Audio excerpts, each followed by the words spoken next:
Bonjour, aujourd'hui nous allons faire ensemble une recette très simple, très économique et rapide. C'est des tagliatelles avec du saumon fumé et de l'avocat.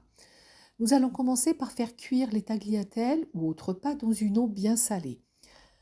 De préférence en al dente. Nous allons profiter du temps de cuisson des pâtes pour faire revenir un oignon et une gousse d'ail dans un peu d'huile de colza ou tournesol. Nous rajoutons par la suite les lamelles de saumon qu'on va couper grossièrement. Dans mon cas, j'ai utilisé 4 tranches de saumon. Donc il n'est pas nécessaire de saler le plat car le saumon fumé il est déjà bien salé. Nous allons rajouter l'avocat qui est bien mûr. Le but de l'avocat dans ce plat, c'est vraiment d'apporter de l'onctuosité et bien sûr le goût.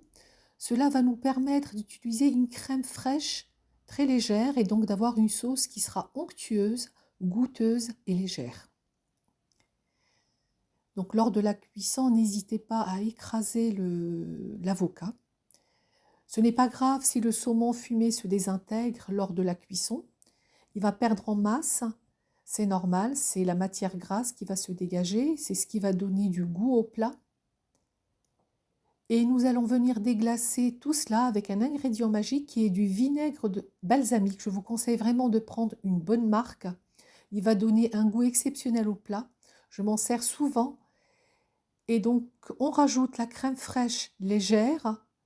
Comme vous pouvez le voir, c'est une crème déjà qui est légère et nous n'allons pas en mettre beaucoup car nous allons diluer tout cela avec l'eau de cuisson des pâtes qui est déjà amidonnée et donc qui va ramener de l'onctuosité.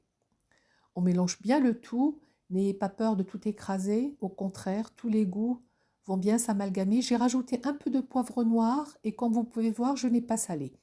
On rajoute les pâtes qui sont al dente. Il n'est pas nécessaire de bien les égoutter. Si elles sont gorgées d'eau, ce n'est pas grave, ça apportera encore de la sauce au plat. On mélange bien le tout.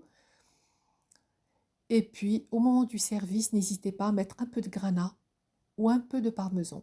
Bon appétit!